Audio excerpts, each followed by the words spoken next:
تست تست تست تست تست تست تست. اوكي حلو. صباح الخير يا جماعة. اليوم التالت من 365 يوم، وده تقريبا الفلوج ال17. والله برافو، حلو والله. المهم، انا كل يوم ببقى عايز اعمل لكم فلوج عن الفجر، بس ما منزلش المسجد وما بحسش ان انا يعني ايه يعني قادر اتكلم عن الموضوع بصدق وبيقين يعني. بس الرسول صلى الله عليه وسلم في حديثه قال ان ركعتي الفجر خير من الدنيا وما فيها. الركعتين السنة اللي قبل الفجر افضل من اي حاجة في الدنيا، وده بجد على فكرة. يعني لما تصحى من النوم وبتتوضى وبتصلي ركعتين، انت بتحس ان الدنيا تمام، ان مفيش حاجة عندك. حاجات تانية، وهي من صلى الفجر في جماعة فهو في ذمة الله. فتخيل انت تكون صاحي كده، انت عارف يعني كأن ايه، يعني هو مش كأن هو ربنا بيقول في الحديث الرسول صلى الله عليه وسلم في الحديث النبوي ان اللي بيصلي الفجر في جماعة تبعي، يخصني. فتخيل بقى انت هتعيش ازاي، اليوم بتاعك عامل ازاي. ويا سلام لو انت مش متدلع زيي وبتقعد من الفجر للشروق تذكر الله، تتحسب لك حجة وعمرة تامة تامة.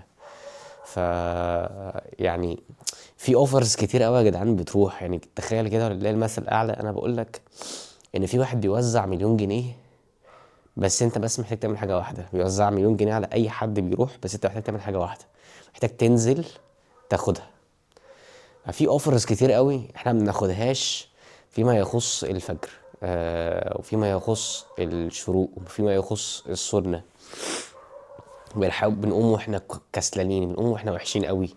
فمهما كان انت وصلت لمرحلة حلوة من العبادة والطاعة، انت ما بتعملش حاجة، وربنا غني عننا كلنا. فحاول تجتهد على قد ما تقدر يا صديقي، علشان ربنا يعني يرزقك الرضا والهدوء والسكينة، ويحاول يعني تحاول ان انت هتبقى انسان افضل.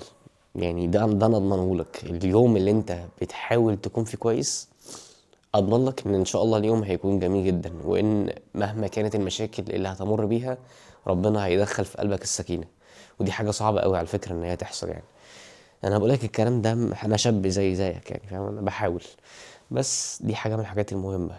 النهاردة في يوم طويل قوي، مش عارف اصلا هلحق انزل فلوج قبل الساعة 12 ولا لأ.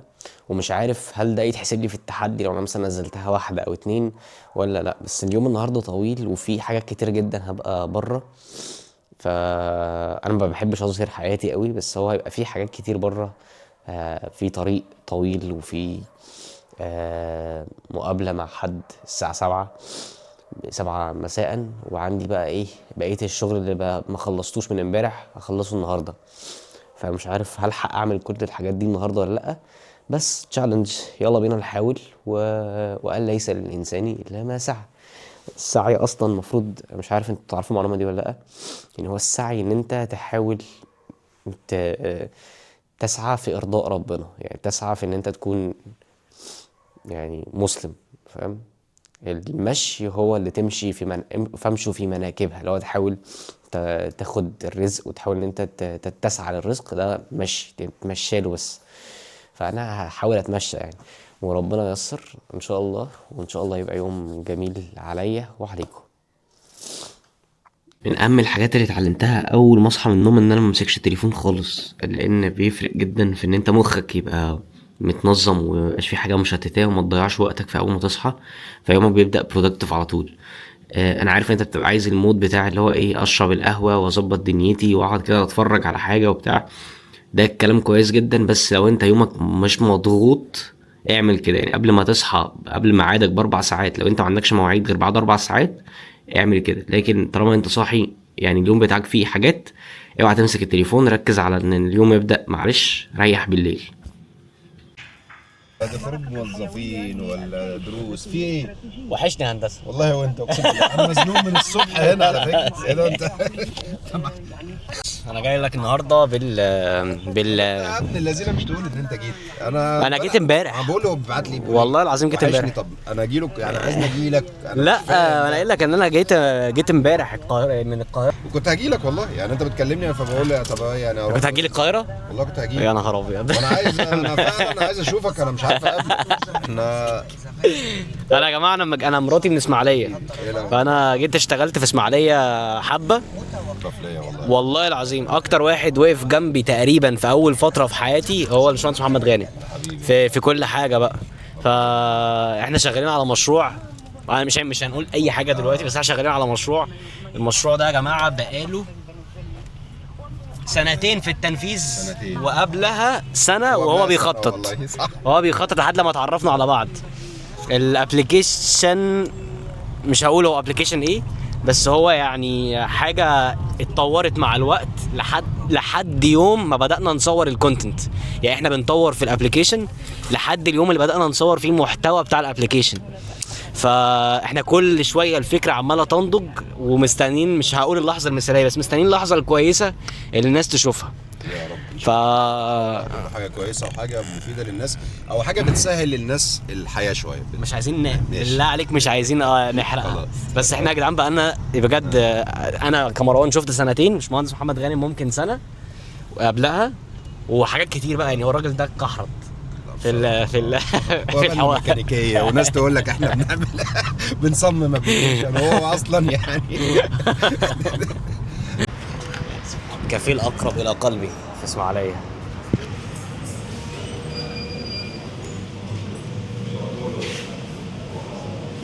شغل فاخر.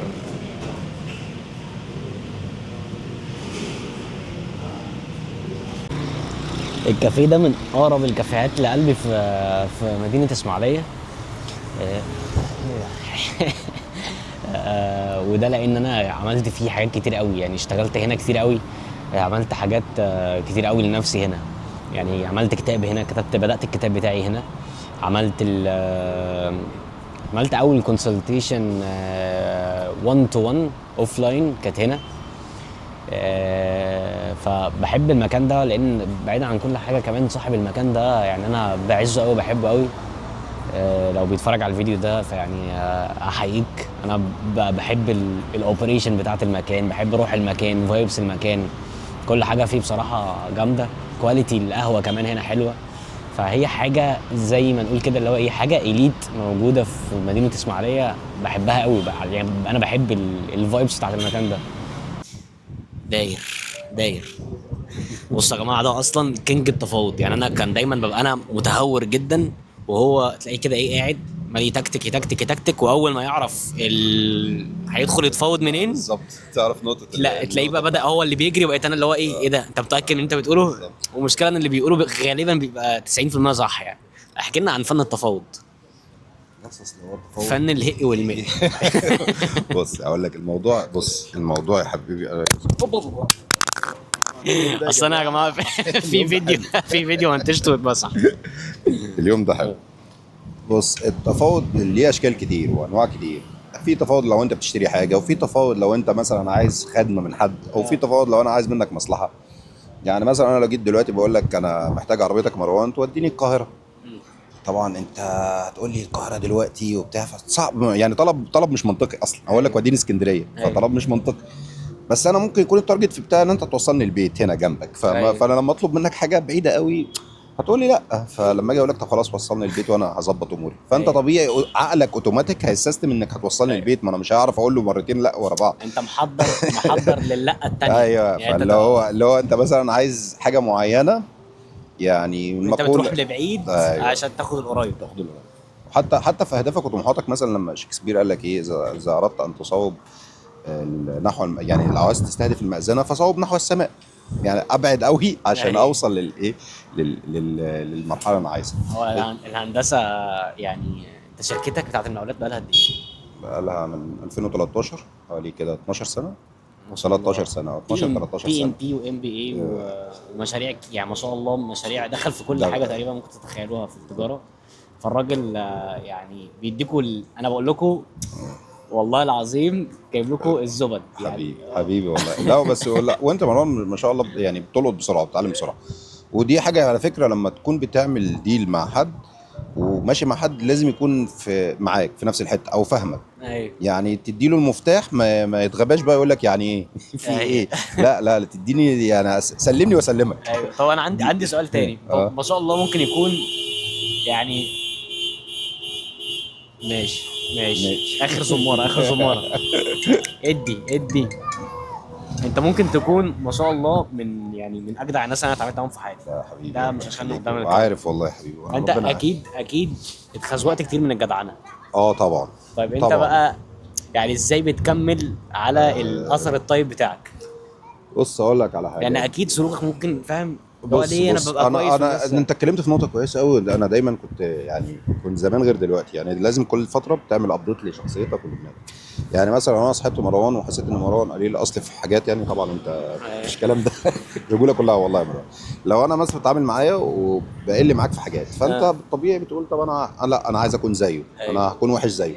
فانت لو سبت نفسك للحته دي النقطه، عشان كده بقول لك الموضوع ده مهم. لو سبت نفسك لكده هتلاقي نفسك جمعت ما بين كل الصفات السيئه وبقيت انت شخص سيء جدا. يعني قصدي ما تعملش الناس، خلي الناس اللي هي ليها تاثير سلبي عليك ياثر عليك، لان مع الوقت انت هتلاقي نفسك اكتسبت كل صفات الشخص، يعني الصفات اللي انت مش حاببها، وهتلاقي نفسك بقيت شخصيه زباله. هو فكن بكلمك هو قصده يعني وضحها لهم بقى.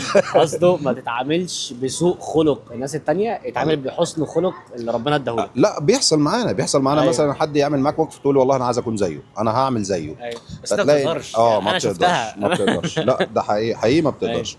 فان انت تتعامل باصلك بتلاقي والله العظيم بجد الدنيا دي يعني غريبه قوي. تشد كرسي كده وسيب الدنيا وسيب الوقت، هتلاقي كل حاجه بيجي لك حقك في اللي اثر معاك، بيجي لك حقك من اللي اتكلم في حقك، بيجي لك. لا ده بيحصل والله. بس الفكره ان انت برضو لما تحس ان حد يعني قل معاك، ما تخليش سقف طموحك عالي، لان سقف الطموح العالي هو ده سبب المشكله. يعني انا ما قيمش علاقتي بيك بحب ليك. يعني انا بحبك قوي، فانت لو طلبت مني اي حاجه انا هعملها. فمش شرط ان مروان بيحبني بنفس الدرجه فانا متوقع منه نفس الحاجه اللي انا يعني مش عارف اوصلها لك ازاي. انا بحبك قوي، فانت لو طلبت مني اي حاجه دلوقتي هعملها لك. فانا اوريدي عندي احساس داخلي ان انا لو قلت لك على اي حاجه انت هتعملها لي. صح. وده مش حقيقي، لان انا الموضوع انا عشمي فيك زياده عن اللزوم نتيجه للي انا حبك زياده عن اللزوم. ايوه فدي حاجه دي حاجه مهمه، ودي هتريح ناس كتير. يعني دي هتريح لو انت اتعاملت بالمبدأ ده في حياتك. قلل سقف طموحاتك وما تديش اكتر من اللازم، عشان انت اللي هتزعل في الاخر. يعني لو انت اتعاملت مع حد وطلع مش جدع، تعامل برضه باصلك، بس ما تستجدعش قوي عشان تعرف ترتاح في الاخر. طبعا يا جماعه انا ليه سالته الاسئله دي لان لا ليه سالته الاسئله دي لان التجاره والبزنس بشكل عام مش بس علوم اداريه وحاجات موجوده في الكتب. الاداره زي ما قلنا هي فن الممكن والمتاح. يعني ازاي تستخدم الممكن والمتاح بالنسبه لك. عشان تعرف تستخدم فن الممكن والمتاح ده لازم يبقى عندك كوميونيكيشن سكيلز كويسه. لازم تبقى انت بتعرف امتى تكون جدع، امتى تتفاوض، امتى تتعامل مع الناس. كل الحاجات دي اهم اصلا من البيزنس نفسه. يعني لو البيزنس بتاعك ممكن يكون ما بيقدمش جوده كويسه بس تعرف تتعامل مع العميل هينجح. فبتعرف تتفاوض مع العميل هينجح، تعرف تتفاوض مع الناس اللي شغاله معاك هينجح. فدي من اهم الحاجات اللي انا حبيت ان هو يعمل عليها هايلايت.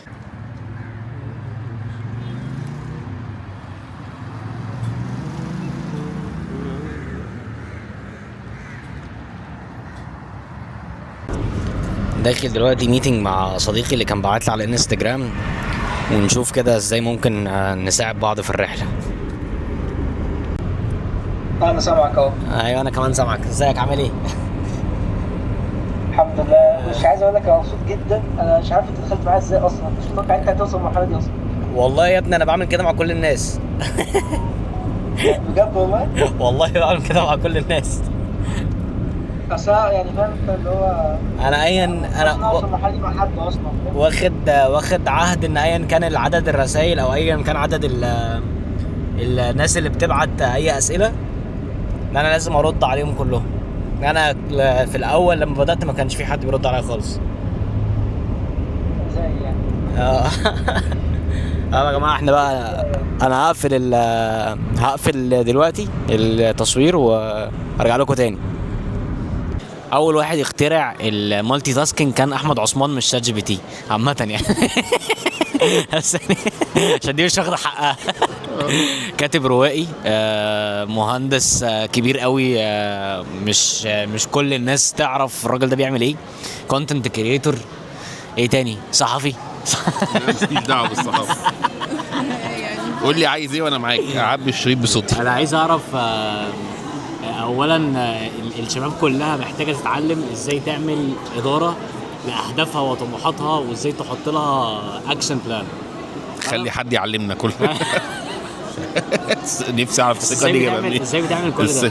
لان الكتابه ابداع، والكونتنت كريشن برضو بالمود، والهندسه اكزكيوشن وسهله يعني. بس هو دايما يقول لك الشغف بيحرك الهواة والمسؤولية بتحرك المحترفين. فلما بتبقى عندك لما تبقى عندك مسؤوليات كتير، فهتلاقي ان انت مضطر تمسك ورقة وقلم عشان تجدول وقتك علشان تقدر تحقق احلامك.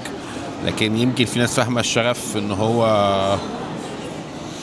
حاجة اعملها في وقت فراغي، فده بيخلي ناس كتير تأخر في احلامها. لكن اول ما تبدأ تفهم ان شغفك ده المفروض انك تبقى صايع انك تحوله لمصدر رزق، فبتبدأ تزنقه جنب شغلك، فبتلاقي شغلك خد وقت اطول بكتير من اللي المفروض يستحمله يومك، فبتضطر ان انت تعمل بلان.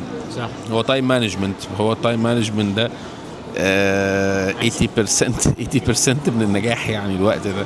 بس هو دلوقتي بالنسبه للجيل بتاعكم مع وجود الاي اي والكميه السوفت ويرز اللي موجوده، اعتقد التشالنج عندكم بقى اقل. انا يمكن الجيل بتاعي علشان يكوب معاكم ده الموضوع صعب شويه. يمكن الفرق ان احنا عندنا بس شويه كوميتمنت مش موجود عند الجيل الجديد، ده اللي بيخلي الى حد ما لسه بنكمبيت يعني. بس لكن وانس ان اي حد بقى عنده كوميتمنت للمشروع بتاعه، هيلاقي الوقت اللي يخليه يقدر يحقق احلامه. جولدن ووردز. صباح الورد. شكرا يا فندم. هخلص بقى الميتنج وشايفني يا صديقي، هخلص الميتنج يعني ان شاء الله الحق انزل الساعه 12. سلام. بقول لكم ايه يا اخوانا، انتوا بتسهروا يعني بفكر ان اخلي الفلوج يخلص بعد ما اليوم يخلص، لان انا يومي بيبدا بدري قوي صبح قوي وبيخلص بالليل قوي، فانا بقعد اجري حوالين نفسي علشان اقفل الفلوج في الاخر. ولكن النهارده في دروس كتير مستفاده. النهارده اتعلمنا ازاي نتفاوض، وتعلمنا اهم حاجه في الجدعنه، وتعلمنا اهم حاجه وعثمان قالها في الاخر ختمنا بيها كان مسك الختام، وهي الكوميتمنت. وان مشكله الجيل بتاعنا هي الكوميتمنت، وده السبب ان هو ما شاء الله واحد من انجح الناس اللي انا شفتهم بيكتبوا، ومن انجح المهندسين اللي موجودين. فهو ما شاء الله عليه يعني من الناس اللي تحب ان انت تسمع لهم يعني. ولو عايز يبقى عندك كوميتمنت بجد، وعايز يعني تعرف تنجز اي حاجه، حافظ على الصلاه في المسجد، هتلاقي الكوميتمنت بتاعتك بدات تزيد. انا هلحق امنتج الفيديو ان شاء الله وانزله بسرعه، ان الساعه دي تقريبا 9:15، فهحاول الحق قبل ما الساعه تيجي 12. بس لو تقدروا ان انتوا يعني اكتبوا لي في الكومنتس انزل عادي بعد الساعه 12 ولا بعد الساعه 12 بالليل، ولا انزله تاني يوم الصبح، بحيث ان احنا نبقى خدنا اليوم كله وقدرت ان انا امنتج بهدوء، ما بقاش متصربع ان انا 3 ايام بس انا مضغوط جدا وحاسس ان انا متاخر دايما. فاكتبوا لي ارائكم في الكومنتس وحاسس ان الفلوجز دي ثيرابي ليا قبل ما تكون ثيرابي ليكم، واتمنى ان انتوا تكونوا مستمتعين ومستفيدين. وشكرا لكل الناس اللي بتحاول انها تيجي تساعدني او تبعت لي رسائل عشان تساعدني، فشكرا. وان شاء الله الفلوجز اللي جايه تعجبكم، واشوفكم على خير بكره. يلا سلام.